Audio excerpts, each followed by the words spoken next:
Hello, everyone, and welcome back to episode number 31 of the Sim Racing in Focus podcast. We are a podcast that talks about sim racing, as the name suggests, but in particular, the Australian iRacing scene.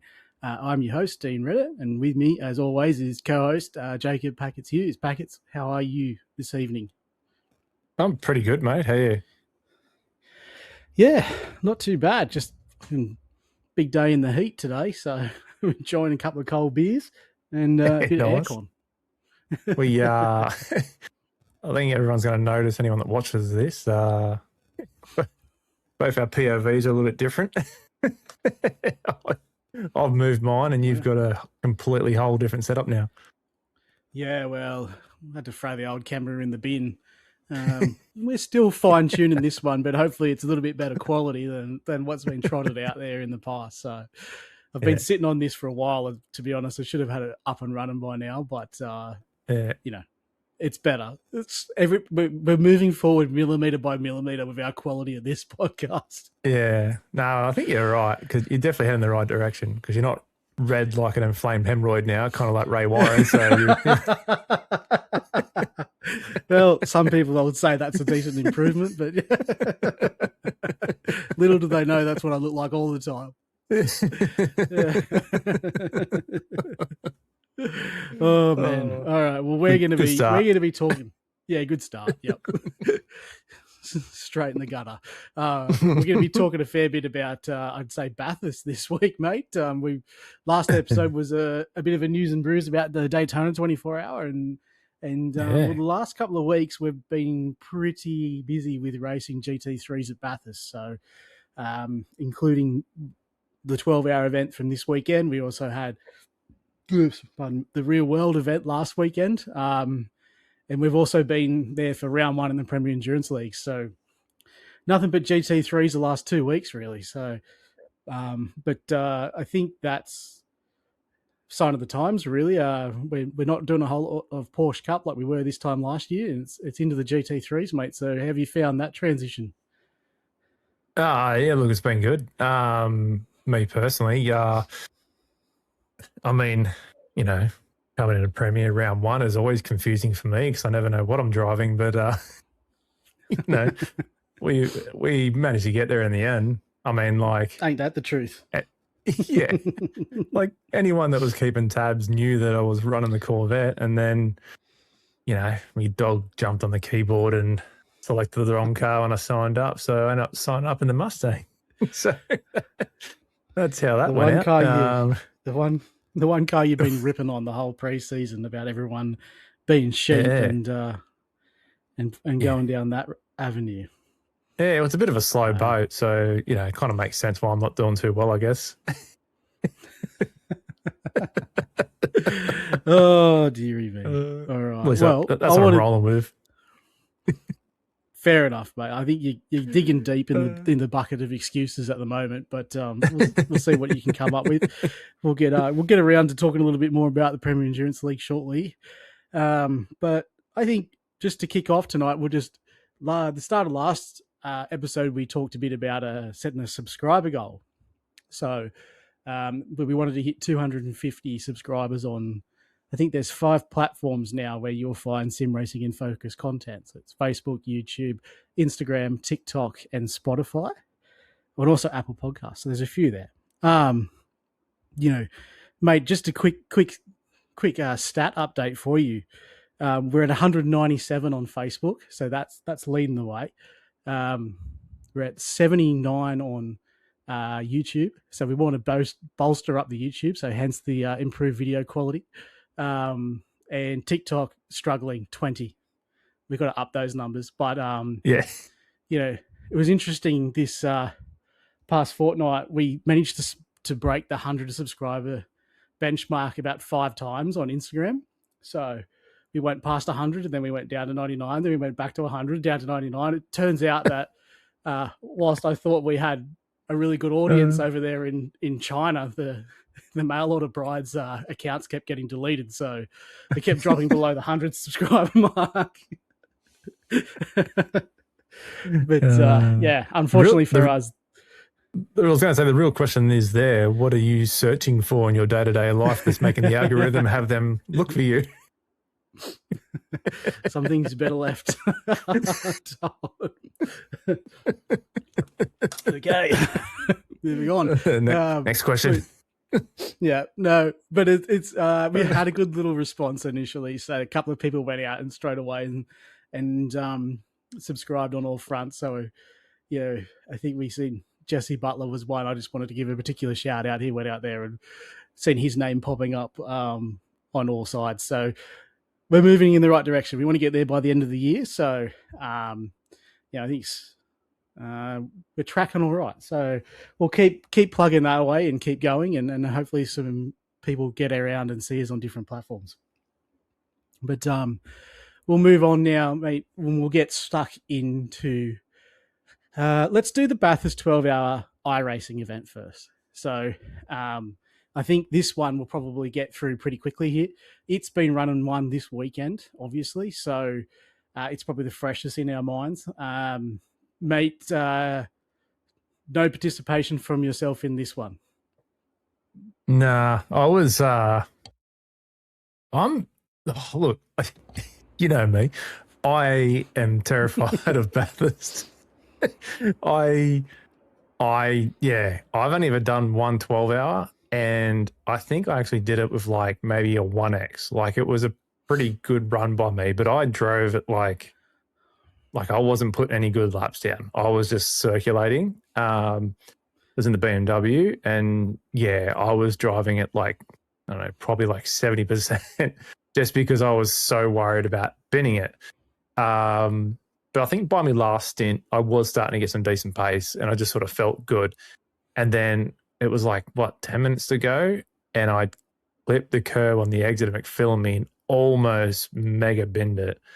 But like, I don't know. It's so stressful doing the 12-hour, I reckon. It like, I struggled to just maintain a slow pace. I just want to go flat out the whole time. I don't know what it is. I just can't do it.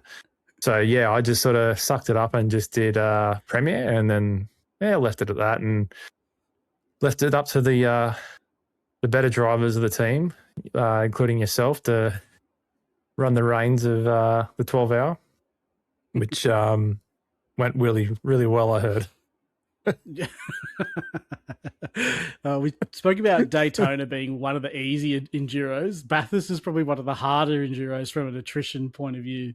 Probably only second to the Nürburgring 24-hour event, I reckon. The full Nürburgring. But unlike the Nürburgring, you've only got 12 hours to make up any damage repairs that you need to take. So I was a late in. I wasn't going to run myself either. I had some stuff on Saturday daytime, and I know we usually run the Aussie split. But we had a car in the Aussie time slot, so that being the 9 a.m. Saturday morning. And we had a car start the 6 p.m., fail miserably, and then they got into the later one, the 11 p.m. Split. So, and they ended up going okay in that. So we had a decent little turnout. We had the pork sword in the AM split, and the BMW in the PM split. So I was a late call up. Like I said, so I'd done a fair bit in the BMW. That's the car I ran Premier Endurance League in. And so I got well and truly comfy with that. And I rocked up last night I had to do the last double stint of the race. I didn't do anything else in the pork sword, and it was not comfortable at all. We had a really lively car. But we qualified on pole, so that was good in our split. I can't remember what split we were in. Qualified on pole. I think I was step van, did a mid 2 minute 2 something, and we led for all of about 15 minutes until the lively pork sword through McPhillamy put him in the fence a couple of times.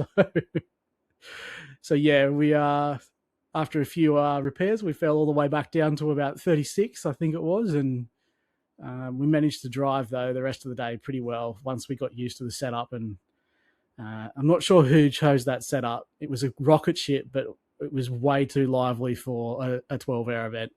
We had a couple of incidents, but we managed to finish P14 in the end. So I think we'll take that, to be honest with you, from the amount of incidents we were involved in during the day. Yeah, she was a brutal start, that split too, because like I popped in when Stefan did qualifying and just sort of like sat there with him, just chatting to him and whatnot, and watched the start of the race. And the start of the race was an eventful one, which is your typical Bathurst lap one. But the car that was in P2 actually got a black flag. He Stefan come out of the last turn, ready to go green, and he was going to hold him up until the green flag went, but old mate in P2 just, for whatever reason, booted it and went past the line. And then the step van booted. I'm pretty sure it went green by him getting past old mate. So pretty sure that guy got a black flag. And then, yeah, at the cutting, there was an absolute pile up with about 10, 12 cars. And it's just Track like, block. it's just the same dumb crap. And like, it doesn't matter if you're in top split or even bottom split. Like it seems to happen like so consistently. Like I posted a video with clips of this on my Instagram, and literally the comments that I've gotten from all these different people going, oh, that happened to me in my race, like all these different people which are in all different splits and different time slots, and they had literally the same thing happen. And like I went back and like dissected it pretty hard and like watched each car to see where it all went wrong. And it's just like people are doing these mega late breaks, like on lap one. I'm just like, man, like how are you braking so late going into there on lap one when there's just cars everywhere? I'm like, just no brains, eh? All you can put it down to, I think, is like people just railing quali, like prep for quali, and then you get in there and you're going from a car that's got 3 laps, 4 laps of fuel in it to a car that's got over 100 liters of fuel in it, and they're trying to keep the same brake markers. Like that's all it could be. Like they're just on like brain neutral, and like the incident in the cutting is just like every GT3 race, just about, that's not run by a full Australian split, like that knows the perils of that, especially with the new tire model and everything like that. The cold tires there are just you gotta really back it off. And then they just there's the first initial incident, and then you can like you sit there for the next 30 seconds just watching cars pile in. Just it's bad. It's real bad. It's like, stop it, he's already dead. There's only like 15, 16 cars go. God. But yeah, she was a messy smartest one. Yeah, no, it cleaned out pretty quick though. There's obviously a lot of retirements early, but then settled down and everyone got going. So it's pretty good. I'm glad I did it. I've not had a whole lot of success at the Bathurst 12hr either. Like, man, I think I've done it 2 or 3 times before this, and we've DNF'd like every race. So we could have DNF'd this one early doors, to be honest, but we kept going and we got a decent result for staying with it. So yeah. I actually did have a comment on my Instagram. It was on that rejoin video. Someone did a horrendous rejoin in that race, and someone commented saying, oh, I don't think it was your team because it looks like a different livery, but I got taken out in the same sort of rejoin by a Riot Motorsport team. They're not us. Definitely not us. But I think I actually know who that team is, because I think I've sent you their Instagram. I was actually beaten. I was actually joking. I thought it was going to be us. No, it's not us, because I've sent you their Instagram beforehand, like a few years ago. I think it's a European team. Yeah, it's a European team. I think maybe Swedish from memory. But yeah, they're called Riot Motorsport. But yeah, no, it's not us. But yeah, it was funny. I was giggling. I'm like, yeah, no, I know the team you're actually talking about, because I've sussed them out before.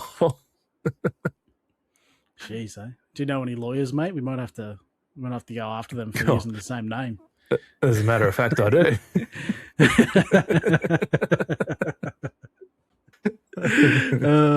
Well, that's good, because I mean, it wouldn't surprise me if you got a few messages about some of our antics from the race, some of the questionable rejoins that we might have had as well. So, yeah, but all our rejoins were really safe this race. I guarantee it.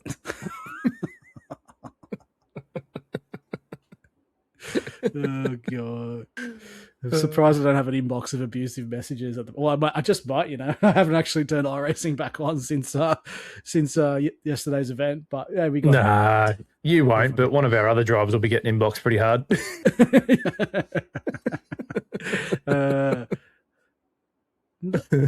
Funny. We spoke a little bit about it. It was a funny one. Like, what is 50 car splits or whatever around Bathurst. I can't remember exactly what it was, but doing the Aussie AM split that we did. Man, what do we have? 2 other Australian teams in it? Like crazy, we full of European and American and it was Asian drivers. Weird. Like, I've never really seen the weird. Saturday morning one ever like that. It was like you usually get like one or like just a couple, but man, it was like we'd rocked up and done the European splits. Like it was so odd. I don't know what. Yeah, but who knows? Like, just like, we randomly a couple of times here and there go, oh, no, stuff it. We'll do the Saturday night one just to do a different time spot, something different, whether that be just to do a different one or whether it be because people aren't available then. But yeah, I don't know, like if it was just odd that our split ended up being like that, but I actually might even at some point. Yeah, I might even actually go through at one point and have a look and try and work out if it was just our split or if it was legitimately that time slot that was just like that. Because, yeah, it was odd. Never seen it before like that. It was crazy. I reckon it'd have to just be ours. Because, I don't know. It was almost like the leftover split. But, yeah, very rare that you do an endurance race at Bathurst during Aussie time split and see that. Yeah. So, and you could sort of tell by the driving in the race as well. Well, I thought you could anyway, like how apprehensive all the internationals are going down Skyline. Like, yeah. Like there's so like, I was just making so much time on and just hitting coming on the back of their cars so quickly coming down Skyline, but where you just see Aussies just go through there, just they're not brake until they crash the top of the hill and just banging it in there. You could tell I was thinking that to myself while I was racing. Like I'm like, I'm gonna have to be careful because I nearly nailed a few guys, and they weren't just like 40th and 50th on track. They were in the top 10 as well, and I'm like, man, like they're not so, like confident at Skyline at all. So, but you can't get past them, so there's no passing there. You're straight in the back of them. Yeah, so that was good. There wasn't too many other things I picked up having missed. I didn't really watch most of the race that we were involved in. I only just come in right at the end. Seen there was a few issues around login times with the servers. That was a bit of an ongoing thing from the weekend. Yeah, I remember a couple of years ago that this happened. I think at Daytona we Daytona. There was a 24-hour special event. Yes, it was Daytona. It was one of the time slots. It wasn't all of them. I think it may have been the Saturday night one. Like I think it was the main American time slot. It got janked out, and I think like nobody could log in for like hours. Like no one could actually get into the race. Yeah, that started like an hour late. Yeah, that started like an hour late. And I think like heaps of people didn't actually do the race. Like it was all the splits like really low filled, and just cars parked up in the pits everywhere, and it was a bit of a weird one there. But because that happened in Hayden's split last night. Is that where that one happened? It was also on the 9 a.m. split, but it wasn't as bad because I can't remember how many splits were in the AM split, but in the PM split that they did, which is the 11 PM one, there was 45 splits. Yep. So, and they end up starting quite nearly an hour after the initial start time. So, so that was Yeah, I don't know. I don't really know what caused that, because coming off the back of Daytona, which ran so smoothly and obviously probably had higher participation, yeah, kind of thought it was a bit strange that they had that Yeah. connection issue. But Yeah. anyways, that was really the only sort of couple of things I noted. I picked it up picked up the finish of the top split race in the main time slot. So, as they did at Daytona, Drago Racing won the Bathurst 12-hour today. So, I thought it was interesting that, I guess they've come onto the scene a little bit. I first noticed them last year, but the finish of the top split was much like the finish of the real world race, where we were kind of denied the grandstand finish, like by I think it was Coanda had a car that got wiped out with 45 minutes to go or whatever, and then I think it was a grid to go. Oh, it was a grid to go car comes second, but yeah, Drago was just way too strong in the Beamer, of course. So Beamer was strong around Bathurst again. We've said that many times on the podcast that car is just made for that track, and I was certainly super comfortable with it. So yeah, but I thought it, I was just going to say, I always like to check in with the top split, because we want to see if Dane and Josh are running, and that they weren't today. There was only one Coanda car, which was quite interesting, given where he thought they would be. And as it turns out tonight, we found out why. We'll probably talk a little bit about their efforts later on in a later segment. We'll wrap up the iRacing Bathurst 12-hour here now and move on. But we were expecting more Coanda cars back on the grid. I believe I haven't seen it, but I think I heard the commentators say the red line car DNF'd as well.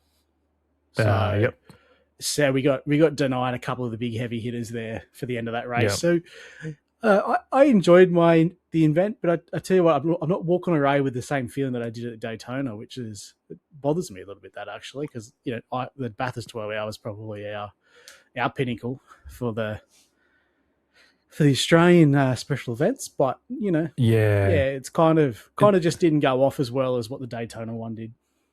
Yeah, I think the hardest thing is negating traffic there as well is just painful. So literally after that lap 1 carnage, I think it was by lap 3, Step Van was already overtaken cars that were lapped down. It was just, there was I think lap 3, I went through each individual car through chase cam, and the whole track was covered with cars every sort of 100 meters. And I'm just like, man, we're lap 3. There's cars all over the whole track. I'm just, and there was 10 in the pits, and then they all slowly started to come back out. It's just, and there was a lot of wouldn't cars. Have been easy. Yeah, it would have. Nah.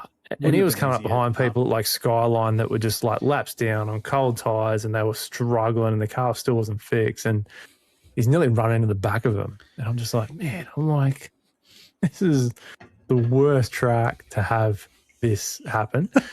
It's one of those special events that really needs a safety car. It's just yes. Yeah, I agree with that totally. We were having a good laugh, actually, on that point. We were having a good laugh, just before I was jumping in the car with 2 hours to go, I was going through the active cars on track, and there was a car that was 108 laps down, still circulating at the end of the 12-hour race. And then I'm like, wow, that's bad. He's out there, getting amongst it. And it's a weird, I guess Daytona is as well. They keep coming up, those cars. You keep going past them every 5 laps. It's not you get past them or lap them once and then you don't see them for a couple of hours. They're always about. And then so I thought that's and they kept going. They finished the race, and I thought that's one of the biggest lap down margins I've seen that have actually stuck it out. But then, like I said, I tuned into the Top Split broadcast, and there was a car that was 208 laps down, logged back in on. and the commentators are, it's 208 laps down. It's a 12-hour race. Like, how can you be that far down? But yeah, that's sort of one thing where it's kind of like, safety cars would be good, but also just like, wouldn't it be nice just to have a little bit of race control there to just go, yeah, mate. Yeah, unfortunately, not coming back out. You're 208 laps down. I think when we do 350 for the race, he's missed 2/3 of the race. Yeah, it's brutal. Like, even the Nürburgring, like it's harder to gate traffic there when you get it, but it's just such a big track that it's not really a problem. But yeah, Bathurst, right. You pass him it's once, a tough you don't one. see him forever. Yeah, Bathurst is just it's a tough one, hey. Like, but they did have a incident limit, which was interesting to see. Sorry, right. That coming up. like a DQ limit.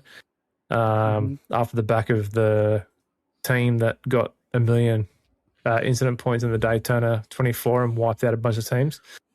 So yeah, that's off the back of that. Well, I think we should talk a little bit about it, because in last episode we said the Daytona special, we said there was no real controversies, but then that come out a day or two after the episode that there's they have over 500. Yeah, it was 500 and something. Yeah, it's a lot. And just got in the way. Yeah, there's some stuff. I'm not saying it's an easy thing to do, but there's some stuff that iRacing they need to pop up that stuff. Cars that are 208 laps down, and cars that those incident things. Yeah, I thought we were past this, because that was the Spa. Remember the Spa problem as well? Spa 24-hour race where they didn't have a cap, and it's kind of like they just like, oh yeah, I've dealt with that team and whatnot, and then everyone forgets about it, and then it happens the next 24 hours. And it's like, freaking hell, can you like do something like to fix this? And I think that's why they've done this, because it's not really the first time it's been a thing. But yeah, I don't know. I'm keen to see if anyone actually did get DQ'd from it, because it was 150 incident points when you go DQ. So, but it's like I don't know what your opinion is, but I find it's hard to tick up incident points at Bathurst unless you've been in it, because a lot of it's usually 0x's. Yeah, it's usually 0x's tapping the wall there. But if you've been in it all the time, then you're obviously going to ramp them up. But yeah, I find most of the time I usually write the car off with a bunch of 0x's. It's 0x or dead. 0x or tow is usually your two options at Bathurst. So Anyway, that's well, I think that's the iRacing Bathurst 12-hour. But like we said earlier, we didn't see any Australian teams in our split, which was one of the weirdest things ever. So if you feel like it, comment on the show post that we put out and let us know how you all went, because it's kind of weird. We usually have some idea how a lot of the teams are going that we follow along, but that was a strange split, and we have no idea how anyone went. So feel free to comment in the post how you guys went. We'd love to hear from some of the teams, especially we expect a lot of the Premier Endurance League teams to have entered a few cars in the race. So hopefully we hear from you guys. But let's move right along to Premier Endurance League in round one. So we get two races now to watch. So we got the open split race up first, and then we had the limited race the week after. So, mate, this is a fun little season coming up here, the Premier Endurance League, GT3 League, 2-hour races. But let's kick off with the limited series, because let's hear about how your race unfolded in the limited series to start off this segment. Well, I honestly, I thought I was going to win it at one point. Which point was that? The night before when I was sleeping. Yeah, look, like I said, me dog jumped on the mouse and keyboard and selected the Mustang prior to signing in.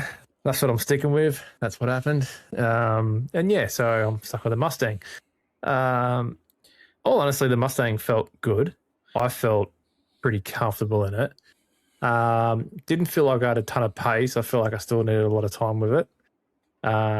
Because I had never driven it at all before that race. That was my first time.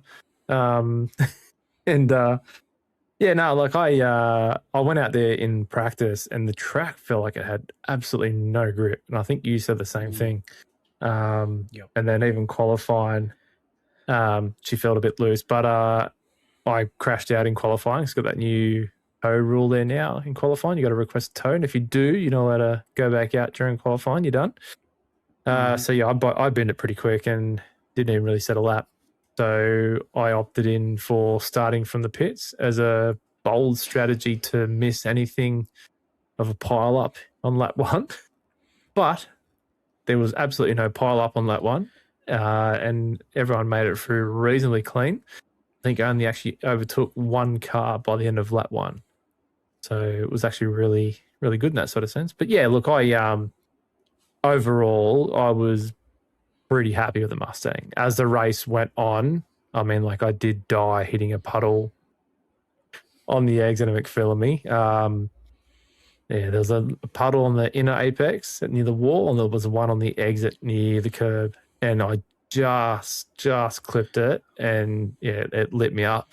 And I took out Fozzie with me. Sorry, Fozzie. I think he was glad that it ended because he was. Yeah, I think he was glad that it ended because he was pretty hungover. So I think he was more thanking me than being upset. It's too nice. I managed to get back in the race and got the car repaired. And there was a good chunk of it there where me and you, like I was following you. And we were just sort of like blitzing past cars like every lap, which was like really fun. Before I sort of like had a little moment in turn 1. When old mate in front of me ran it deep, and I tried to cut the corner a bit harder so I didn't hit him because he was cutting back pretty hard, and I ended up spinning it, but lost a heap of spots. But man, like honestly, like even with that death at McPhillamy, by the end of it, you and me, like, because you had a pit with a bummed up fuel strategy, but you and me were on target for a top 10, like towards the end there until we both had our little moments. But so, like, overall, like, I was pretty happy with the result and the car. I think I finished P18 in class, I think. So I was actually okay with that. And overall, I was pretty happy with the car. I'm pretty confident moving forward with it that, that's not going to be too bad of a choice. I was just more happy with the fact that I'm running a front engine car in this series, which I've never done. And I've always been wanting to do it. Now I'm locked in, so I don't have a choice. So. but yeah, you actually had solid pace in the Beamer, but I just want to, before we move on to my race, I have to take somewhat of a victory lap here, because when you first decided to go, you're going to run Premier Endurance League again, you made mention on the podcast that you will do 1,000 laps of preparation and testing in cars only to go with something that you didn't test at all at a whim right before the race start. That's literally what happened. Like, it's just history repeating itself. So, yep. You and the Mustang, and you know, you're a bit worried. We can run the dog excuse, I think, but we were a bit worried. I was dead set along the way there, going to run the Corvette as well, but knowing the track state with the puddles there in McPhillamy, the Corvette did not like going through those puddles, so you had to be really precise there. And I thought, no, that's too much of a risk. Where the BMW is just like a boat. You could just, if you were going to hit the puddle, you just needed to lift off the accelerator and it just straight through. It was such a good car. Such a good car. The Corvette was just so inconsistent, eh? It was good one lap, then twitchy the next. And yeah, it was bad. But lo and behold, it was good enough for pole position. Yeah, and then where did he finish? But he finished, nowhere. But in the pits. Sorry, Scotty. But then I think there was P2. P2 got a Corvette. Was a Corvette though as well. Yeah. In the end, so it was still a good car choice. Yeah. It seemed like it had solid pace, eh? My race, I'm pretty disappointed with my race because like you, found quality tricky with the grip not being there. Like the track state was still obviously coming up.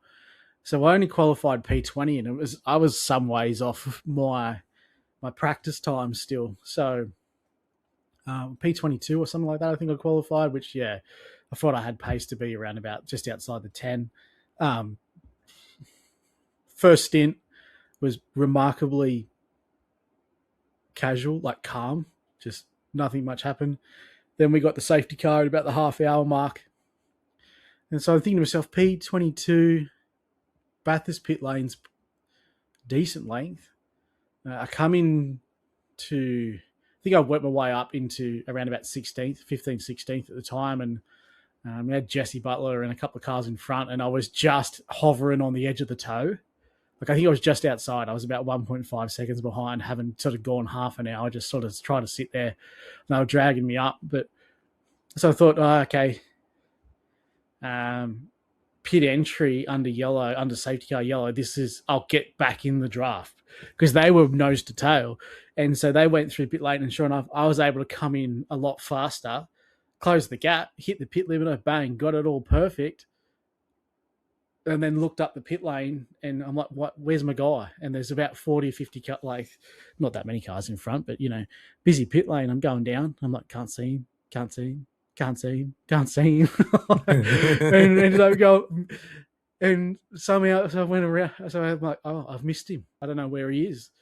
Gone. I had to go back around again behind the safety car. Come, I think, I had to pit from like P6 or something like that, but 5 or 6 behind the safety car. But the next lap round, come in again. Lo and behold, he's the very, very, very first pit bay. And I thought, that doesn't seem right. Qualified P22, but you get the literally first pit bay. And you can't get there. Like at Bathurst, like if you go out to where the yellow cones are in the pit line, you literally have to come back across the track at like more than 60, 70 degrees turn. And so I nearly missed it the second time round. So I was in at like a 45 degree I nearly drove it into the shed, so to speak, into the garage. Yeah. And so it was just it caught me off guard. I don't know what was the go with that, eh? Because Matty qualified in the Acura. I don't know where he qualified, but I know he qualified and set some laps. And then he knew I was doing a pit lane start, so he's like, "Oh, I'll do what you do, just in case there actually is carnage, and we'll just be away from it." I'm like, "Yeah, all good." And when I started, I hopped in the car, and legit, my pit box was near the end of pit lane, like up near the front. So I pulled out and I took off, and I was out of pit lane like near straight away, and I was going up the mountain. I'm like, "Where's Matty?" And he was like 10, 15 seconds behind me in the relative, because he was the other end of pit lane and he qualified higher than me. And I'm like, wait, I don't know how that works, but it wasn't right. There's obviously something went completely balls up with it. Obviously there's like, when you get the big grids, there's multiple cars to a pit bay, but Yeah. P22, I didn't expect to be right at the end. And that's a really tough stall to get to. Yeah. When you're coming in, you're focused on the yellow cones, but the yellow cones are like 3 lanes wide of that first garage. So you've got to try and get back across. And I've never been there before, but it's a lesson, mate, that always do the warm-up session before your race. Yes. Because then you know then you know where your pit stall is. So there's a free bit of advice that I learnt the hard way. But so I missed that one. I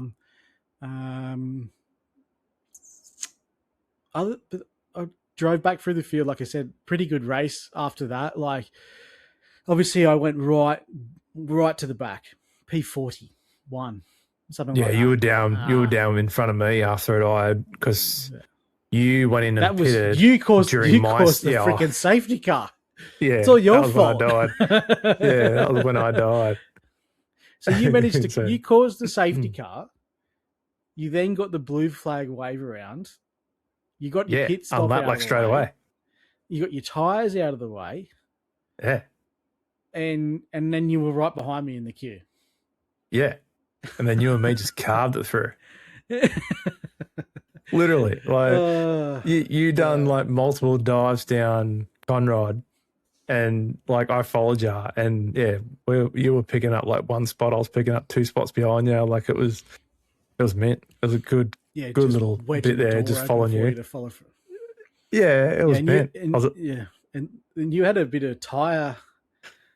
You had a bit of tire advantage on me, and I'm like, oh, I'm gonna have to let him go, and that's like the final nail in the coffin of like humiliation. I've like missed the pit stall.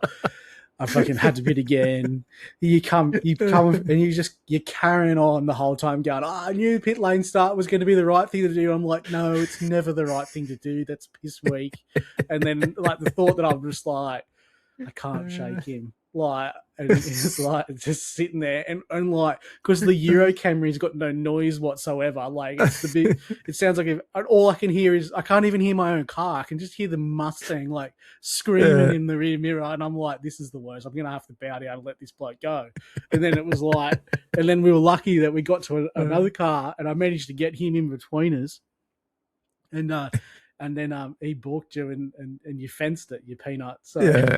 So it was like, funny, It was funny because like prior to that, I was like, there was a couple like sectors throughout the track where like you were pulling away, but then there was a couple of the sectors, and it's usually the hard braking ones. I was like reeling you in, and I was just like, because I even think I said to you at one point, I'm like, fuck, man, the bloody brakes on this thing are like good. It can run like so deep on this thing, and then I was thinking, oh man, this is awkward. I'm like, no, I'll just sit here and I'll just follow him. I'm like, because we're making up spots. So I'm like, got nothing to lose but then just sitting here. So I'm like, I'll just sit here. And then I tried to follow you on that next guy. And obviously it ended in tears. But it was good, but up until that point. Yeah. Oh, it was good fun. It was a good race. And then like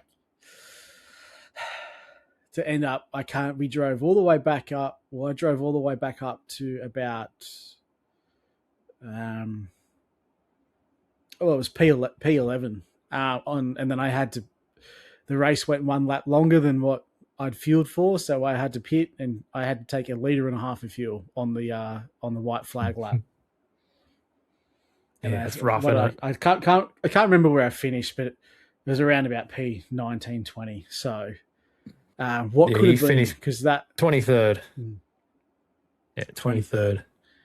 Even worse than what I thought. So that was a bit of a qualified P22, went through all that and then finished P23rd. So that, no doubt, that's probably going to be the strongest track for the Beaver all season as well. So I just want to point out that you only finished 4 positions ahead of me, and I started from pits and I binned it. You don't need to.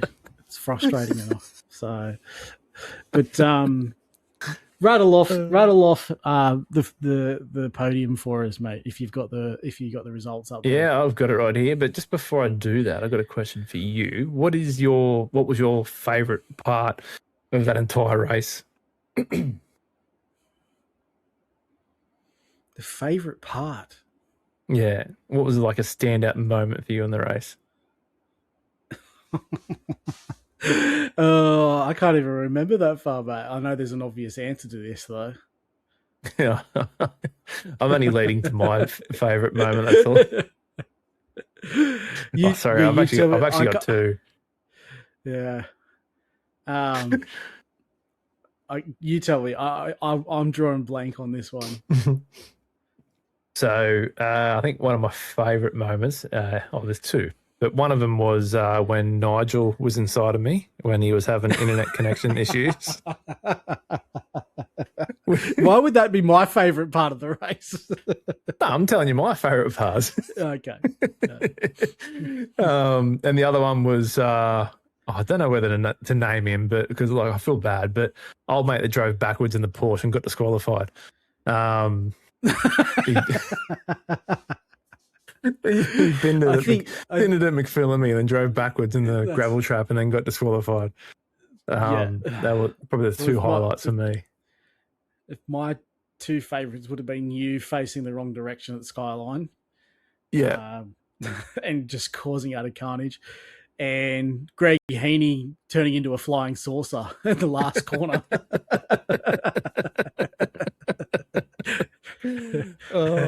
I was really hoping you were going to say Scott Rankin wearing a Riot Sim Racing t-shirt while he's racing for Revolution Sim Racing. Scott Rankin, if you listen, you cannot lie straight in bed. You're racing for another team wearing our team shirt. And I took a snippet. I was going to send it to the Orbit Drop Band Motorsports. that was unreal. He's wait, he's unreal. wait, did I say Revolution? Yeah. No, I think I get my team names right. Yeah. It was so funny that he popped in the chat and his freaking webcam popped up. I'm like, what are you wearing a Riot shirt for? Oh, he's a special one. Oh, so he was part of our team once upon a time. That's got to be like 3 years ago. We sent him the shirt, or 2 years ago, and he still wears it. So even that's his favorite shirt. That's what he said. That's his favorite one. Yep. So, all right. Getting to the results. The results. So we had Kane Ryder in P1, which was in the Lambo, which, I mean, like, it's a no-brainer. Like, he's in the Lambo. Of course he's going to win. Got Owen Coleman in P2 in the Mustang boat. And we have Daniel, is it McCrowan? Is that right? Yeah, in P3 with the Corvette. So Daniels. Yeah. Those two, so Kane and Daniel from Max Boost, that they look pretty decent, I have to say. Yeah, definitely. If we're looking for some, I know it's not a hot take to sort of say the guy that finished first in round one's going to be a favourite for the championship, but like the Max Boost car, like they had a couple of cars in the open split, which we'll get onto now too. They look like they're a strong team, and I've not seen a whole lot of them, to be honest with you. Yeah, neither have I, but I can't tell if they're diehard Formula drivers or not, because both of the drivers have a 6K rating nearly in Formula, but not in sports cars. So I don't know. It's really odd seeing that, but before this, I'd never heard of them before. So yeah, just a couple of Challenger class drivers in Premier Endurance League. Yeah, that's what it seems. No, they'll be strong outfit there for sure. Yeah.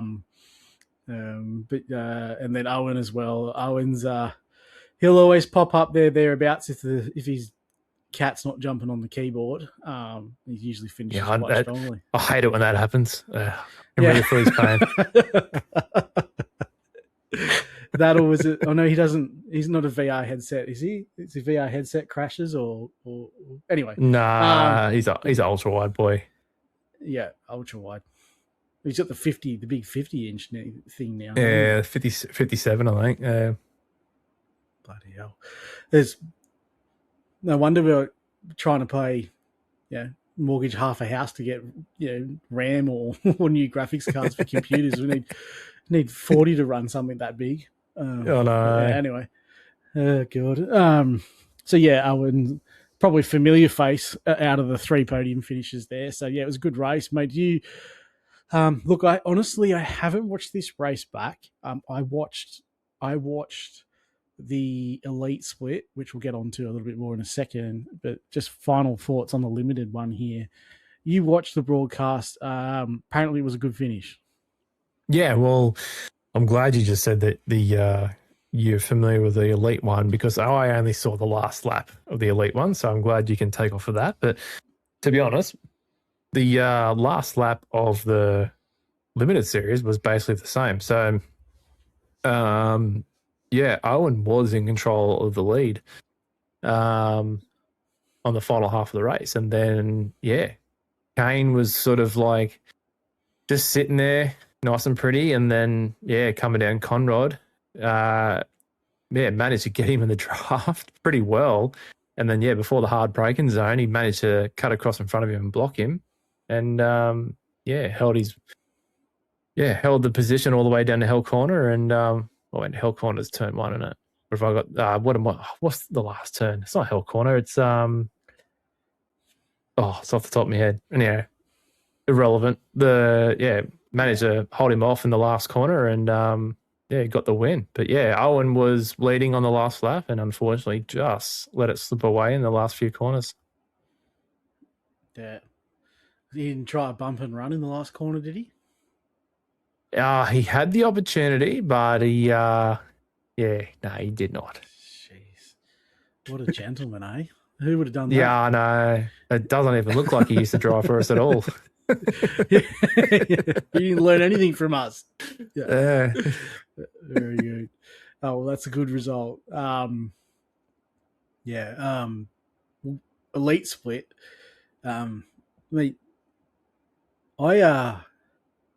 It's been a long time since I've watched a 2-hour enduro from go to woe, but No, you say elite or open? Elite or open? Okay. Open split. Sorry, we got Ricky. We got classes going everywhere. Open split. This is Ricky's fault. Don't ever apologize. Mate, that was the broadcast. Just the broadcast quality was awesome. Like, I think Reese and Hamish commentators on the broadcast. Obviously, Sim Speed, so it's the top of the tree in terms of broadcasting in Australia. They did a great job. Their call was awesome. It was really, really engaging for 2 hours, which is, you just don't expect that in a 2 hour. You always expect there's going to be lull periods, but this race just went off like a firecracker. There was lots of safety cars.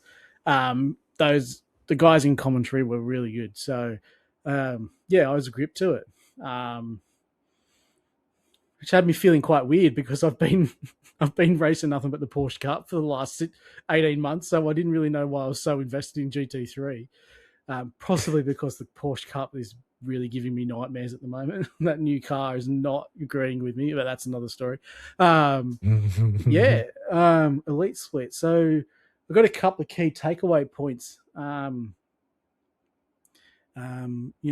talk a little bit about the results and a little bit more at the end of these 5 key takeaway points. But I know, Packets, even though you didn't watch the whole broadcast, mate, some eyebrow raisers at the car choices at the start.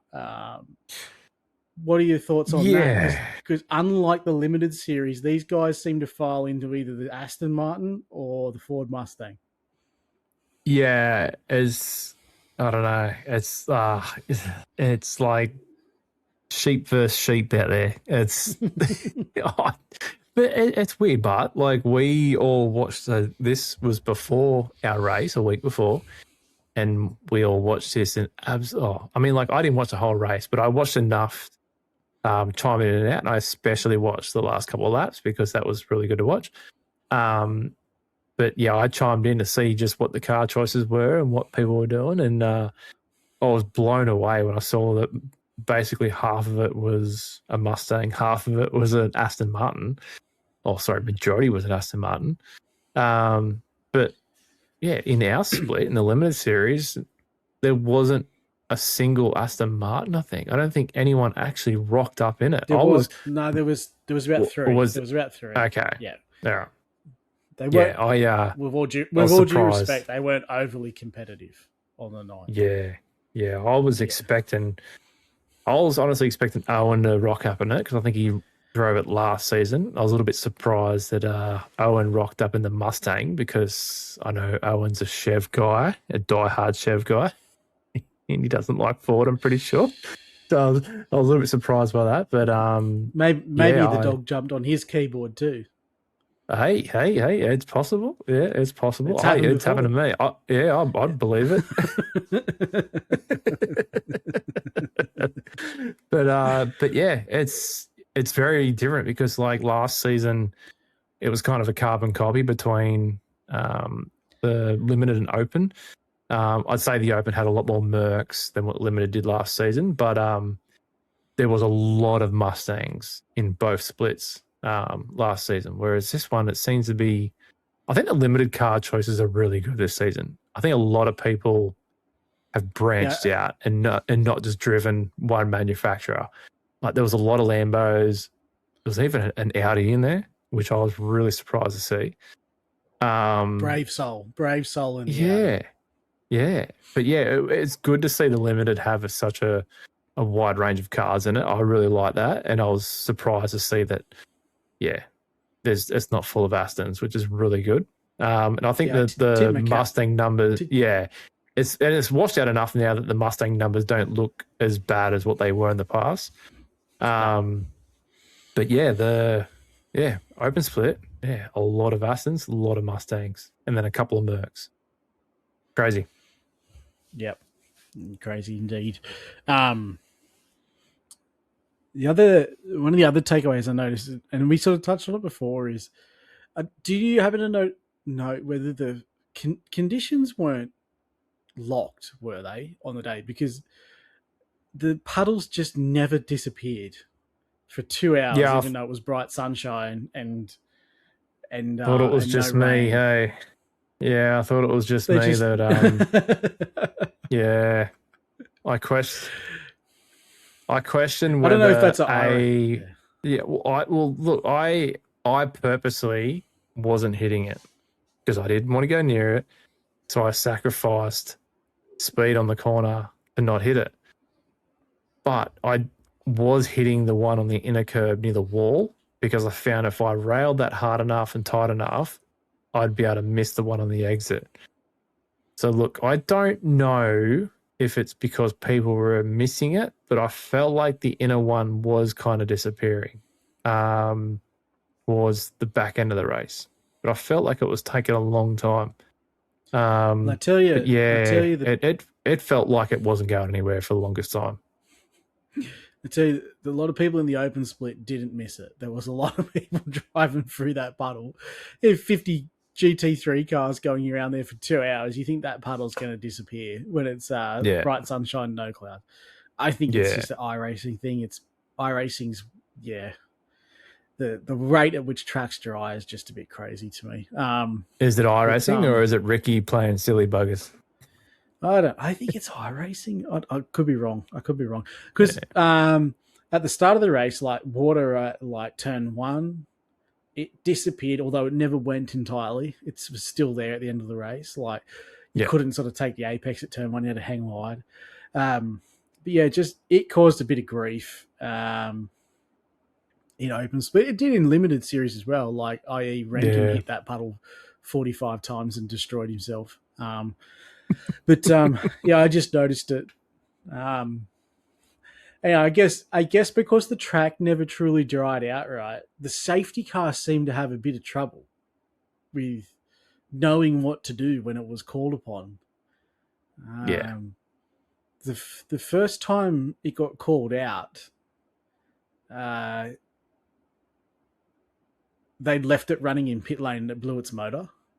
Yeah. So there was a pseudo virtual safety car. So poor old Damon had to be the safety car there at the lead of the race the first time out. And as the saying goes, safety cars breed safety cars.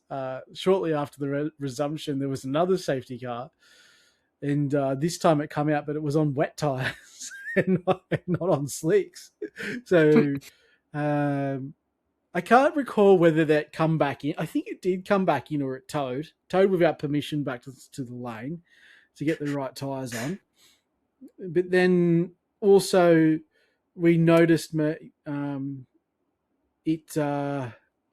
crashed coming into pit lane at the end of its. Was that might have actually been a limited safety car. That was an hour race. That was a limited safety car. That's right. That was an hour race. Yeah. He binned it coming in the pit. Yeah. I would have to say the biggest loser from round 1 was the safety car drivers. I think they really, they really went through all the possible errors that they could make and really just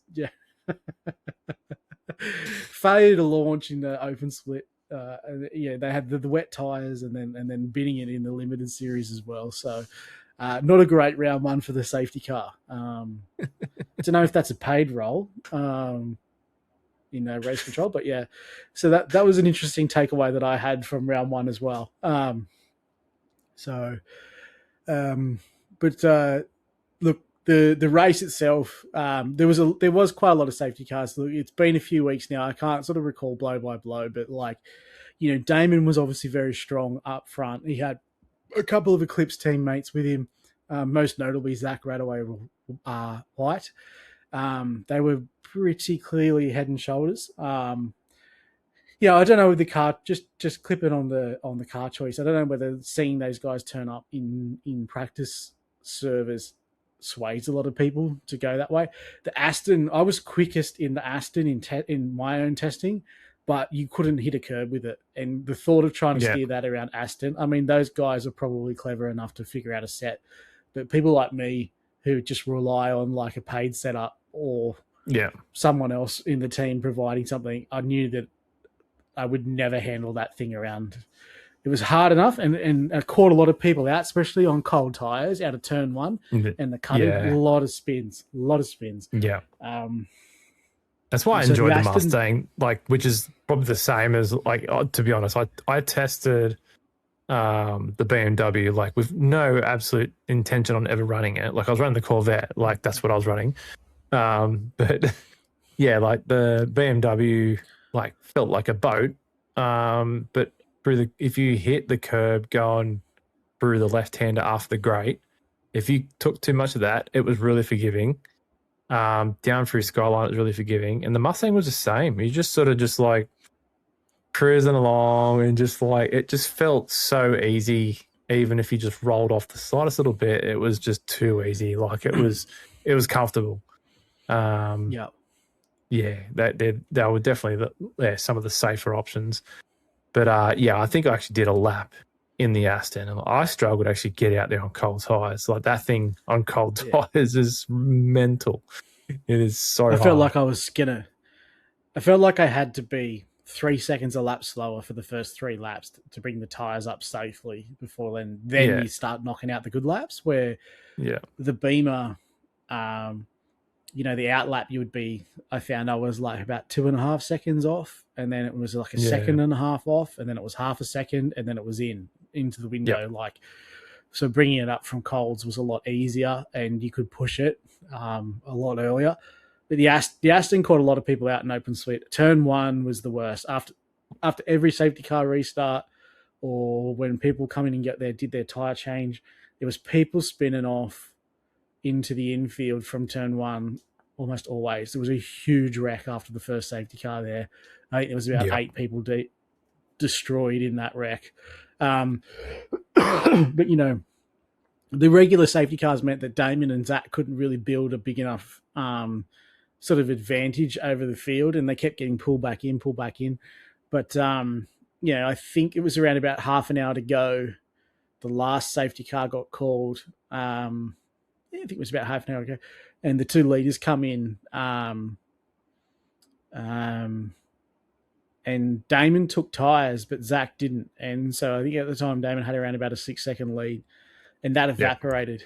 And with that sort of half an hour run to the flag, they come out and back out on track with the gap being around about 4 or 5 seconds. And obviously with the cold tyres, Damon dropped further back, but then started coming forward, and it was just lap by lap. And then, obviously he's quality, but he was doing 201 flats in the Aston Martin.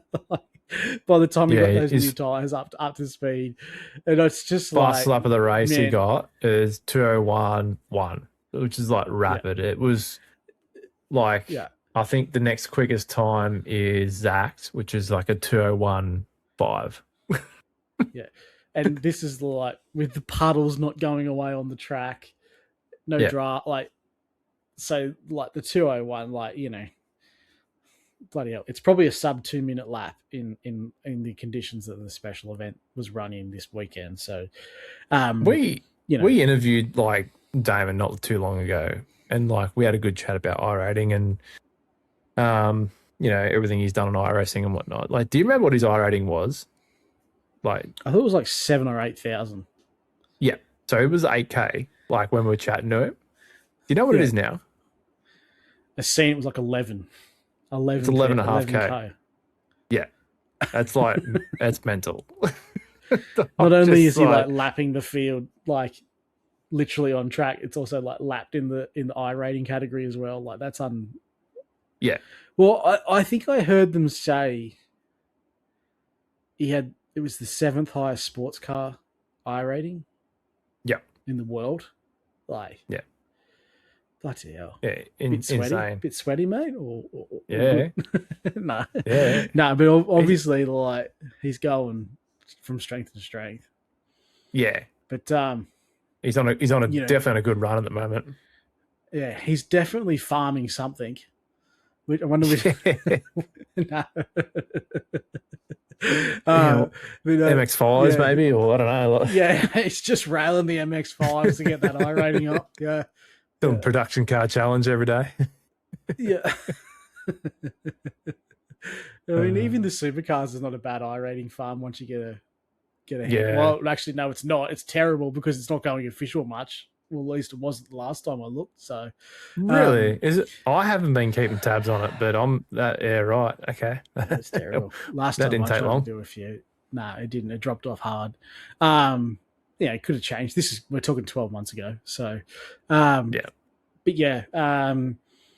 So he reeled Zach right in, and then he closed the gap down to about a second with 2 laps to go. On the last lap, coming into turn 2, he had a lob up the inside, doored Zach wide. He did clip the barrier a little bit, but he managed to get going again. He kept going, and Damon redressed the position. Although even Zach in his post race sort of said, "Oh, look, I don't think it was that bad. Like the door was open. Yeah. He went in there. He had a nose up the inside when we sort of made contact. So he's like, I probably wouldn't have begrudged him if he had sort of held the position. It was exactly the same as the real life V8 supercar race last year when old mate stuck the nose up the inside, made contact, and put the guy in the fence harder than what Zach went into the fence, but ultimately the guy trying to make the pass got the penalty. So Damon's just rolled out. But he managed to then catch him back up over the top, come down Conrod through the chase. That was sort of nose to tail. Looked like Zach had done enough by the end of Conrod in the chase to close the door. Didn't allow the pass through. But coming down under the Dunlop Bridge, Zach was sort of like hard up to the inside, and Damon was on his bumper on the back. And everyone was expecting Damon to try and fight for the inside, and then when he didn't have it, go to the outside and try and sweep around the outside, but he didn't. He stayed right behind him, and as they were sort of getting to the apex of the corner, he's just like so cleverly just bumped him, just nibbled on the back bumper, and it just pushed him wide, and he managed to sneak up the inside and take the checkered flag. Although Zach, I think, later said that he did cough and splutter with fuel run on the run to the line as well. But yeah, it was bump and run for me. There's no menace to it. It was just very clever. Yeah, I thought it was one of the... If you're going to go that defensive, I think you're allowed a little bit of aggression, I reckon. When it comes to iRacing, it was like hands down the best, like gentle bump and run I've ever seen. Like it was good. Yeah. I watched it. I'm like, man, that was like really well done. And I'm like, I don't even know. Like, is there going to be penalties for this? Like, is there not? I'm like, it was that clean. I'm like, this is like, I'm looking at it. I'm like, man, if that was me, I would have punted him into the wall. Like it was just, I think we said that to each other. It was just so gently done. Yeah. It was awesome. Like I watched it. I was like, I was proud. I'm like, that was sick. Well done. Like, it was good. Yeah. I think the reaction from everyone was the same. And I don't think anyone really found it to be a bad move. It was on. I think Zach did the right thing. He put the car right where he needed to be, and it's just the finesse to just upset. Like, if that's me, I'm putting you into orbit. Like you're going straight on. I'm just going to clang you so hard. But it was just a little nibble, just enough to disrupt him, and he gets through. So awesome finish to round one. Yeah. and the open split Mate, race. So if that was me behind you on the last corner, I would have given you the Greg Heaney buddy treatment. See you lobbing over the fence. Yeah, or I'm going down the escape road, like early Yeah. doors. Yeah, no, it was very impressive. So it was very, and like I said, just the broadcasting, the whole. I watched it from go to woe, like even through the driver interviews. Like, yeah, I thought like it was a really good buzz to the start of the season. So, yeah, awesome stuff. And do you have the final results there, mate? I think I do. As a matter of fact, I do. who It was brought home obviously Damon Woods that brought it home in P1, Zach Retro White in P2, and Reese Wakefield in P3. And to give you a bit of an idea of how it was, P1 down to P5 were all Aston Martins. Yep. Yeah, the car choice, the open split. Yeah, tip of the cap to the limited series for getting the spread of the cars is phenomenal in there. We're only missing the Ford GT, I reckon. Yeah.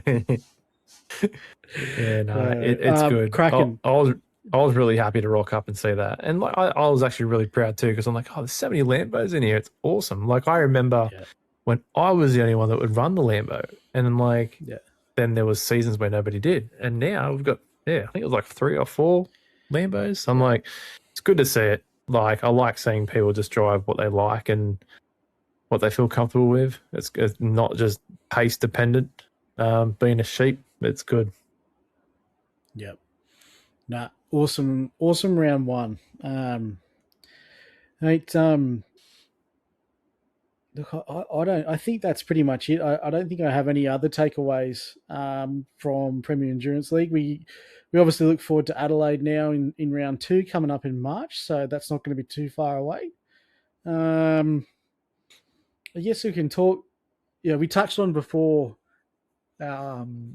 when we tuned into the main split of the iRacing Bathurst 12hr today. We noted that there was a lot of co-ender cars missing. So, but you've brought it to my attention tonight that so Josh and Dane were back racing in Rennsport again this week. So, Dane mentioned that he wasn't really sure how it was going to go with Rennsport this season, and he thought he might have been doing some more iRacing stuff. So I've always been tuning into the special events to try and see whether they're in it. They weren't today, but yeah, it's plastered all over Instagram. Dane's just gone out with Josh today. Apparently it was the Munich Summit, Sim Racing Summit, something like that, which was a live event. So they were all in the same building. And he's won 5 from 5 races in Rennsport today. So along with Josh, the absolute clean sweep. That's 5 from 5. Like, so yep. Obviously they're back in for another big dip at Rennsport, but that's yeah. We'll try and keep up to date with what they're doing, but mate, that's I don't know how Rennsport's going in terms of. Obviously, they're still bankrolling a little bit, and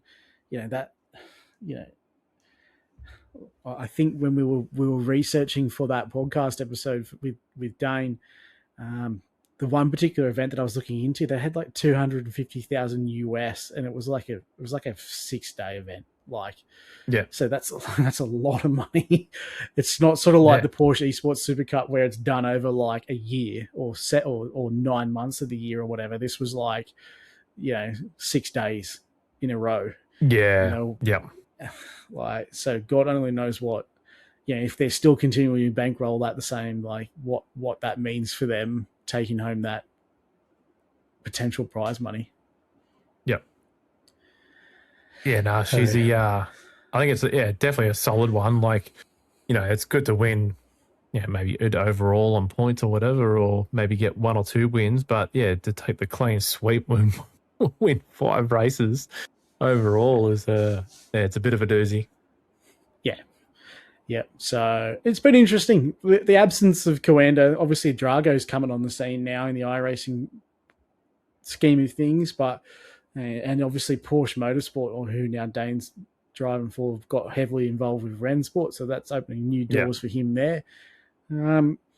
There's been a few murmurs about sort of the sim racing bubble dying post-COVID, so they're still making the most of it though with those opportunities. But we'll continue along. I want to follow along with them, and because like Dane was saying when he was on the podcast, like he's sort of like him and Josh are kind of like forgotten about now, which is unbelievable because they're so good. But in the iRacing scheme of things, because they are so heavily focused in Rennsport.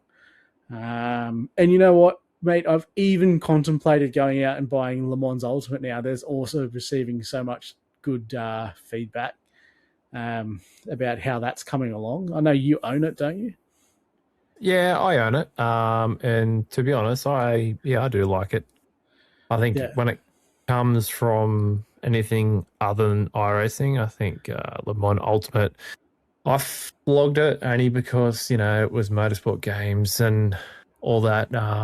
Well, they did look like they were going to make a big meal out of it at the start. Yeah. Like when it first got released, like it looked like a pretty hardcore bottle, like when they when they released it, and it didn't look like it was going to work out very well for it. But they did manage to pull Houdini off and actually, turn into something really well. And all the online racing of it's really good, and I know a few streamers that I watch that do regular endurance races on it, and it seems pretty good.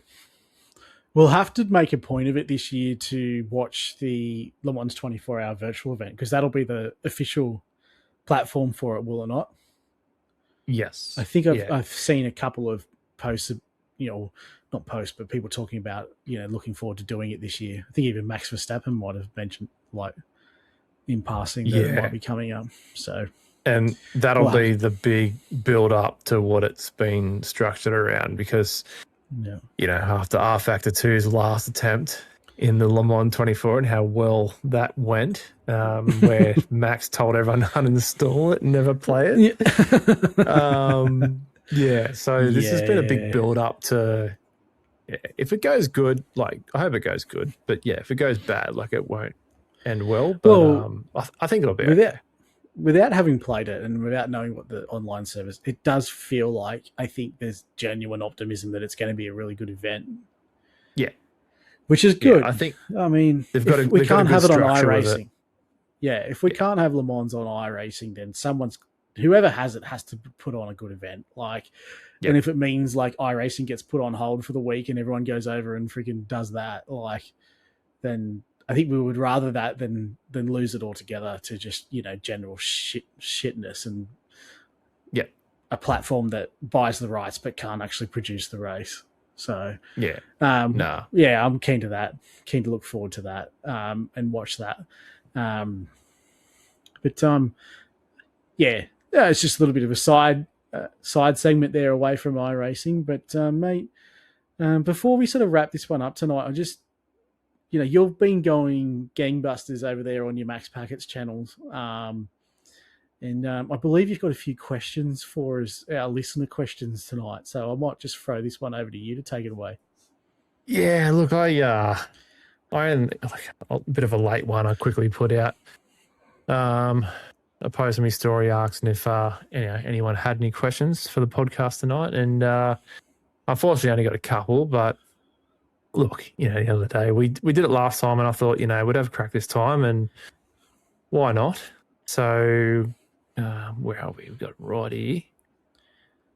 I've got from Revolution Racing, who we know quite well within Premier Endurance League and at the Daytona 24. The question is, why does iRacing botch their BOPs? And they don't, do they? They come out. No, according to them, they do it perfectly. It's a topic that comes up a lot, and like if you've ever listened to the iRacing Downshift podcast, like their actual one that they all do, like every one or every second one, the GT3 BOP always comes up as a joke, and they defend it that hard, saying it is really close. And I'm just like, I don't know, but like it's hard. Like I feel that if there was a way to lock people in the specific cars, like say, like if you like wanted to pick the Merc for a race in VRS for like the first VRS race, you had to run that for the rest of the season. I think the issue would be like a lot less. Kind of like how we are Premier Endurance League. Like you pick a car, you got to run that for the whole season, and be done with it. And like some races you'll have a really good race. Some rounds you'll have a really bad round. Or not a really bad round, but you just won't be as strong. I think that if it was locked in some sort of way like that, it probably wouldn't be as bad or as obvious. But yeah, I don't know. I still think that it could be better. But then again, I don't know. BOPs in real life aren't really all that accurate as well, are they? So there's definitely some horses for courses. Like even in real world, like life stuff where you might watch the Fanatec GT Challenge and, admittedly, I haven't watched it a lot the last couple of years, but like when I was into it a lot, Audi would be at the front. This is before, they made the switch over to the BMW. So Rossi's team, WRT, yeah. WRT. I was going to say BRT, but that's obviously not the case. Audi was strong. Racing ran the Audi team. Yeah. They come from the back of the supercars to now taking out the Fanatec GT World Challenge. Anyway, you'd have your strong outfit. Like they're a strong outfit. They'll be strong in whatever car, but there's a couple of decent cars, but then you would just get to an outlier track like Bathurst, and then all of a sudden the Bentley was just dominant. Like, it would just be a boat everywhere else. And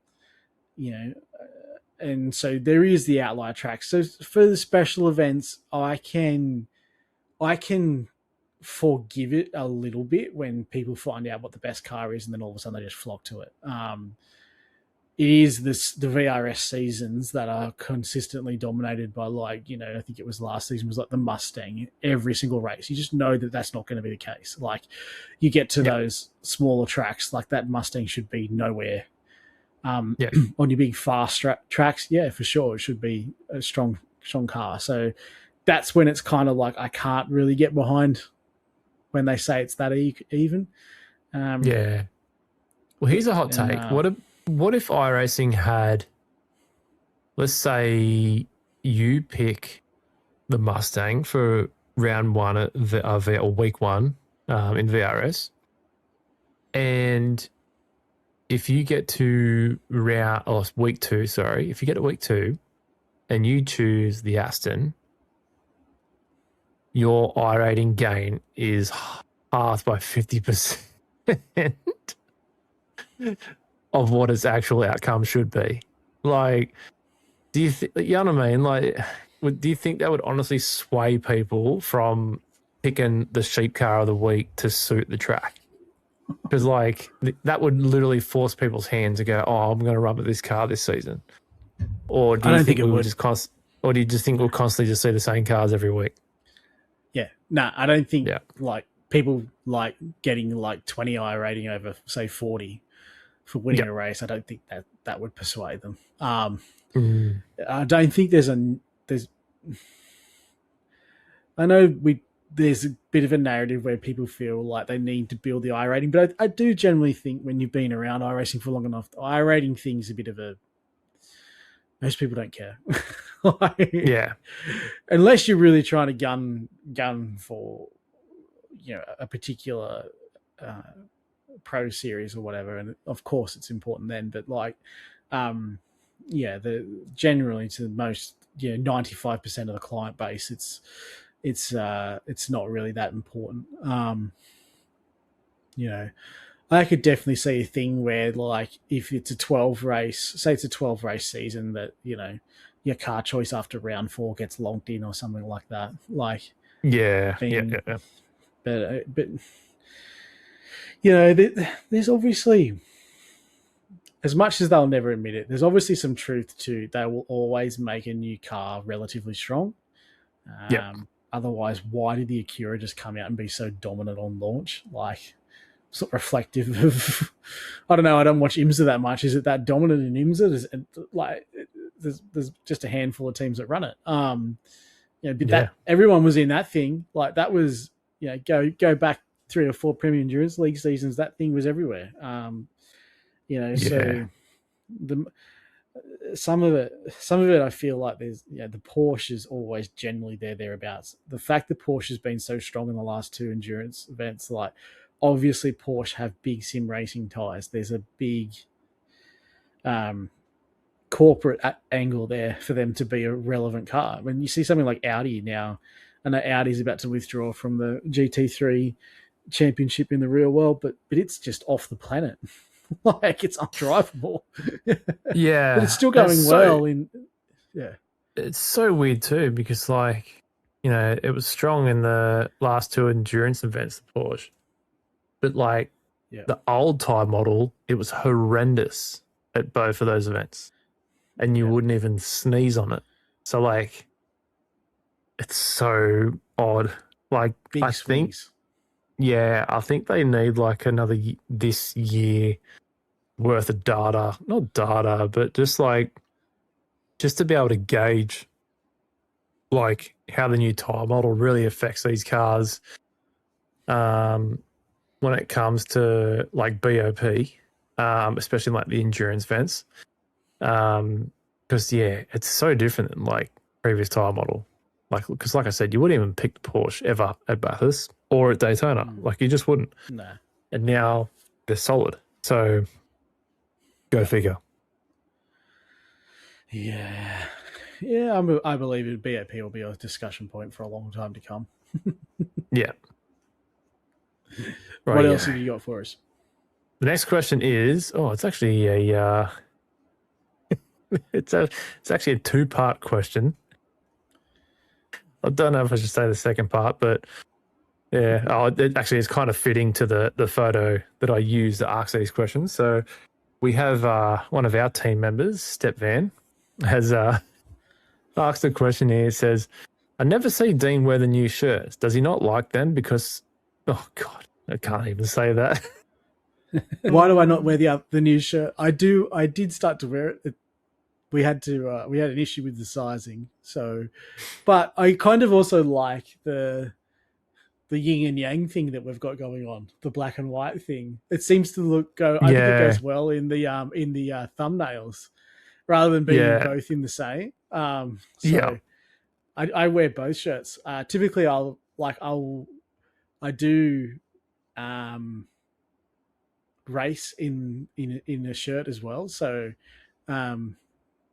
whether I rock the black one or whatever then. So, but yeah, I like that. I think both shirts are still really cool. I've only got one of the black shirts, but I've got like 3 of the white. So that's always a process of elimination as well. I love the OG color, like only because it's the OG color. So like, like we've had a couple of like, livery variations over the years, but we always like look at the OG and go, it's just, how we know it and remember it. But I really do love the new black shirts we got. I like that design and look. Yeah, I don't know what, even the feel of it, not like the material, but the fit of it, like compared to the other one, I really like it. It's good. Yeah, it is a good looking shirt. It's a little bit more simplistic than the other one, but it's no less sort of eye-catching. It's a little bit easier. Well, that was kind of one of the things from you, where you're like, I kind of really wouldn't mind. Like the other one's pretty loud, but you're like, I wouldn't mind something where you could wear it out a little bit more. Like, that's all. I'll probably wear it more often, but yeah, I quite like the contrast, especially in the thumbnails where we've got different shirts on. Yeah. No, good. From Sally the Spleen. When are you... This one's aimed at me. It's not aimed at the freaking podcast. When are you posting more wife content?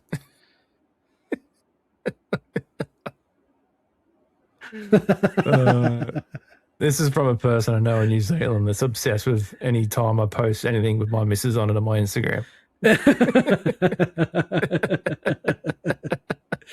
Oh God. Oh, far out. Yeah. We're getting some interesting questions. Nothing at all to do with anything that he does talk about. Well, I'm assuming you're not going to answer that one. I'm coming soon. Yeah.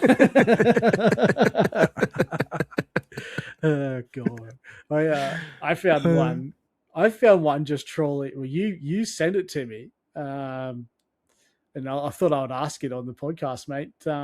Why do you wear gloves when you sim racing? Oh my God! Because I live in Antarctica. Yeah. That's I tell you what, that's one of my most favorite things is like all the years of posting things on social media is like just dealing with flops, and like when they throw like a serious like question at you, or they throw a serious point at you to take on board, I just throw it back at them with the dumbest, most cooked response. Like this, just that makes no sense and will only leave them more confused than what they were before they bloody put this stupid comment in there. Oh, it was old mate, bloody old mate that commented on that video of Nigel inside of me. Yeah. He's just like, why are you wearing gloves? And I'm just like, mate, I live in Antarctica. Do you know how bloody cold it is here? And I think old mate's I can't remember what his last name was. His last name was like Towel or something like that. So I called him Towley, and then had the photo of Towley from South Park. But yeah, and then I had another one today, and he's like, oh, it's just a game. You don't need gloves. And I was just yeah, it's a game, mate. You don't need. It's just like, mate, wear them because you want to. Like, yeah, right. You want to I will never openly defend it in a serious way. I'm just like, I'm going to give you the stupidest answer I can think of that makes no sense. So yeah, I gave old mate the bloody, oh mate, I live in Antarctica. Like living here is no game. Like the last time I drove with no gloves on, I got frostbite that bad. Check out these photos, how my finger was. And it's like an AI frozen photo of my hand, like sticking up the middle finger. Like, I'm just like, mate, if you come here like trying to like piss someone off, like you're just going to get a dumb response. Like I'm not going to take you seriously like at all. Like, that's funny, but fitting response. It's just. Yeah, people are like so serious, like they just come in, like especially if you see any of your videos, you like don't take anything seriously. Like, it's not like some guys are out there trying to be as professional and whatever as they can be, and whatever. But you're just like, you're never gonna get a coherent or you're never gonna upset you with baiting you with those types of. It's just like, mate, if he wants to, who cares? You're commenting why you're wearing gloves is just a game on my video. Yeah, just ignore the fact that I'm wearing a fucking wig and wearing sunnies while driving. Like, just focus on the gloves, man. Like, yeah. Because that's what's wrong with the video. Yeah, absolute pellets. Like, no worries, champ. Good on you. I look forward to your next comment. Look forward to your comment on the next video. Yeah. Don't worry about the wig. Don't worry about the sunnies. Don't worry about the bloke inside of me. Let's just focus on the gloves.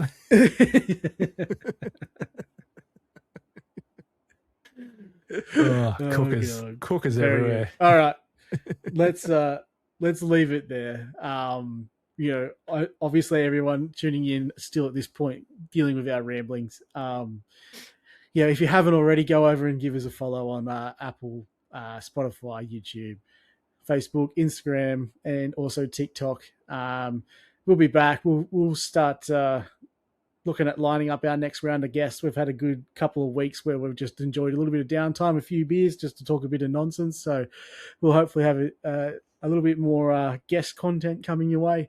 Hopefully you do like these a little bit more casual style podcasts. These are nice and easy for us to throw together, so it's always good to do these as well. But Packets, mate, big thanks again for jumping in this week. Mate, we look forward to seeing you on the next one. Thank you.